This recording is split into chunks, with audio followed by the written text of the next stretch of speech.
Before we start weaving, I'm going to quickly go over the anatomy of a rigid heddle loom. So starting off with the heddle of the rigid heddle, and this is where you will put all of your threads through. If you have a floor loom, this is the equivalent of both your heddles and your reed. And you can get these in different sizes, and depending on what size of yarn you're working with, you might want a different size. Then we have where the heddle sits, and a lot of rigid heddles will only have one side, but some of them have two, or at least have the ability to upgrade to be able to have two.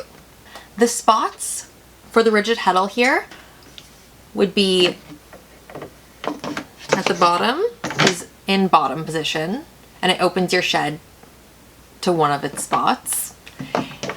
Then the middle is neutral, and your threads will just be completely flat, no shed at all. And then the top position will open your shed up. And your shed, if that word is new to you, is just where your threads open for your shuttle to pass through. You'll also find rigid heddles have two beams. They have their front beam and their back beam. To know the difference, some looms it's different on. On this loom, the front has more working space, but on some looms they're completely even. So some other ways that you might be able to tell them apart are certain looms will have a little cutout on the back to lean up against a table or a surface of your choosing. And almost all rigid heddles have the control knobs on the right hand side. So that's another easy way to tell what's your front and what's your back. Another thing that you'll use with a rigid heddle loom is paper. This is actually just a file that has been unfolded and used. And the reason that you'll use paper, which we'll show in the video how it's used, but the reason is just to keep your layers of warp threads apart from each other. It helps keep the tension and for them from just sticking together. Now, your warp threads will be your vertical threads, and then your weft threads will be the ones that you're putting through at the horizontal. On a rigid heddle loom, you'll typically use a stick shuttle like this one, and when it has weft on it, it will look like this. That's basically all you need to know about the anatomy of a rigid heddle loom before you get started on your first project. The things you're going to need to get started are your rigid heddle. You will need clamps to hold it to the table, either clamps like this, or your rigid heddle might come with clamps. And you will also need a reed. For this project, we're going to be using a 12.5. You'll also want your warping peg or some kind of hook system. You will also need a shuttle. This is a stick shuttle. You'll need scissors. We have a pair of large scissors and small scissors. A measuring tape, a heddle hook, and your warp and weft. You would probably get clamps like this with your loom. We didn't. We bought ours on Marketplace and it didn't come with clamps. So I went to the store and bought these. I think they're called C-clamps. They are super easy. You just pop them on. I'm going to put them on an angle because we're going to be walking here. And then you just tighten them like that. It's so simple. And to get them off, you just touch that and it loosens right off. So I'm going to put them back on again. We're going to put two on.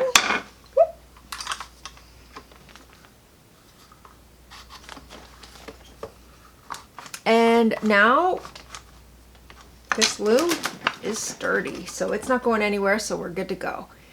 Now we're going to take our warping peg and we're going to hook it onto the table at the end, which will be the length of our warp. So now we have our loom set up so that this is actually the back of our loom and this will be the front. It doesn't really matter if you mess it up, you can always fix it after, but Ideally you start like this, and we're going to take our heddle and we're going to slip it into the neutral position of the front, which is the middle slot. So now I'm going to take my warp thread and I'm just going to tie it around this bar at the back. I'm going to give it a really good tight knot.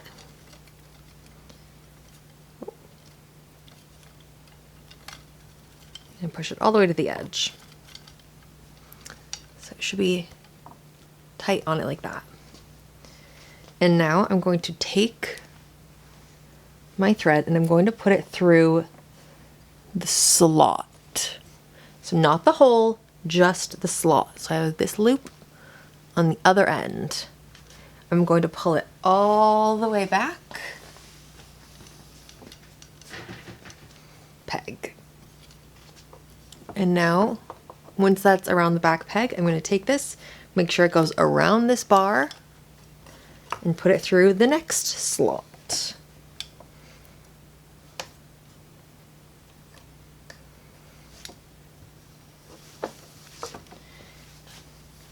And you don't want too much tension, so make sure to kind of pull your warp just gently. Right, so we're just going through the slots, making sure not to skip any.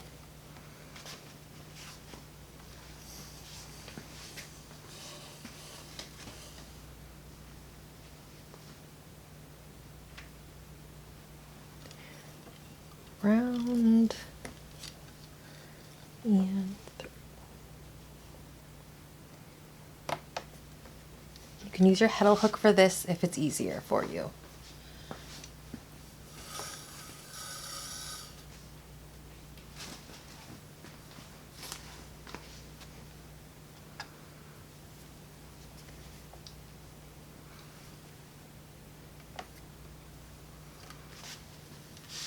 I have a knot in the warp, and when that happens with a rigid heddle, it either needs to end at the back or the front. Well, so to make this work, because this will not be at the back or front, I'm actually going to cut the knot and I'm going to retie it so that it ends right at my peg. If it moves a little bit, it's not the end of the world. It's fine so long as it's within the general range of right here. And now I can continue on warping. So I actually now just found a knot near the front, and I'm going to just cut it out just like I did on the other knot, and then cut here, and now tie these two together. I could also tie this one around here and then tie this one around there again, but I'm just going to tie these together. All right, and now I'm going to continue on.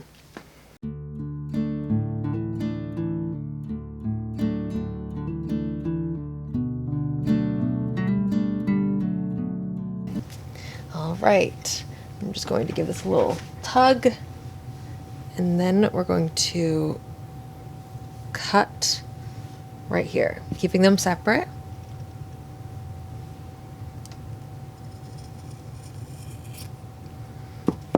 Now I'm going to take the top half and just put them into a slip knot. We're going to start by grabbing all of your warp threads, evening them out so the tension is good throughout the whole piece, and then just start cranking. And as you go, you're just going to keep pulling to keep the tension nice and tight. For shorter warps, we don't always add paper, but since this one is a little longer, we're going to put paper in our bead.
now we're going to take our slip knot and just toss it over the top of our reed. We're actually going to flip the whole loom around now. So the half that we tied in a slip knot will just get tossed over the top, and the bottom we're going to use our heddle hook and pull them through the holes.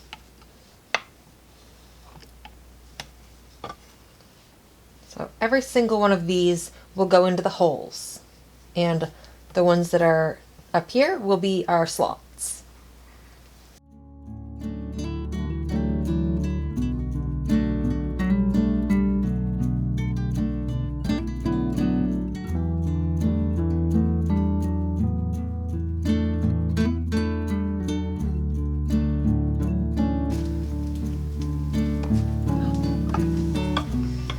We're going to now undo our slip knot, and all of our threads can now just go together.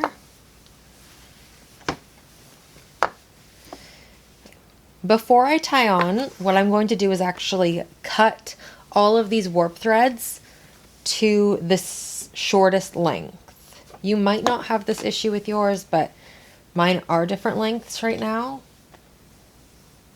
So I'm going to find, I think right here. It just doesn't have to be exact.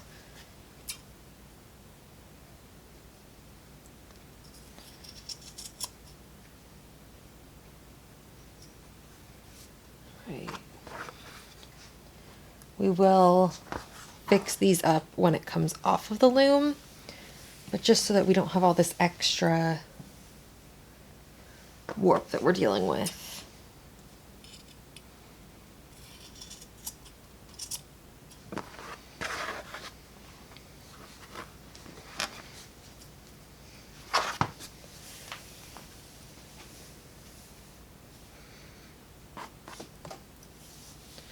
I'm going to bring these ones in because, okay, there we go.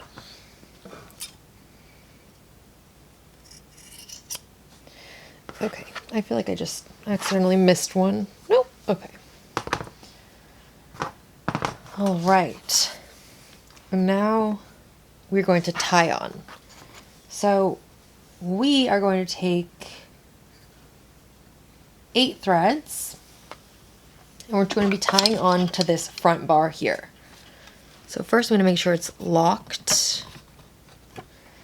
We're going to go over the front bar. I'm kind of keeping it split into 2 just to make it easier on myself. Go under the front bar and then tie around the top of the threads. And pull tight, and we'll be doing a second knot later, so that just needs to be like that. So for these first knots, I'm going to do 1 knot on each edge, and then I will just work from side to side. So it goes over, under, around.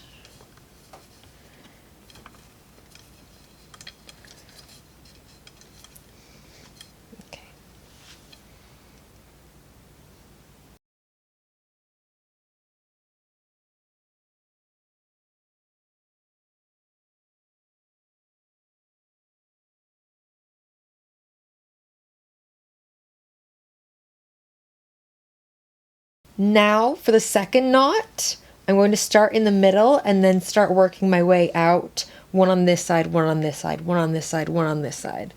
So I'm going to start in the middle. I'm going to pull up, pull tight, and then tie a second knot.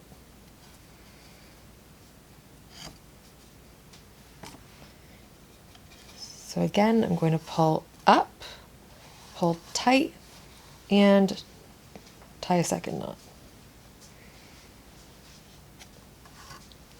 I'm going to go to this side and do the same thing.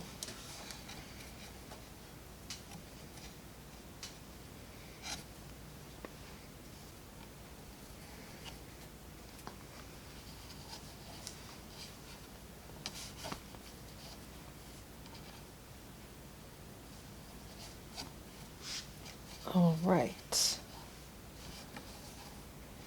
we are all tied on and can start weaving. I'm going to start weaving and do a hem stitch so that we can have fringe.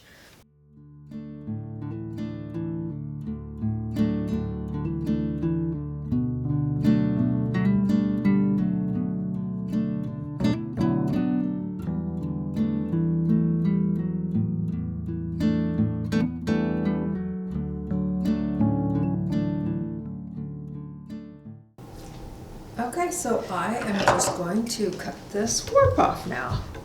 Just going to cut it right at the back.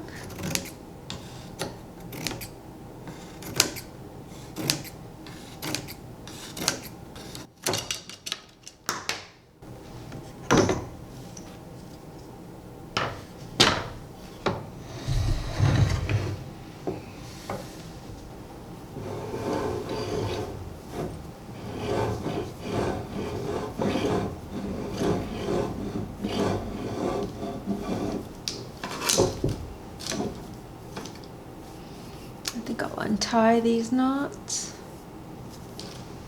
off camera. Thanks for watching today's video. If you have any questions, please leave them in the comments. And if you like this video, I'm sure you'll like this one and this one. See you there!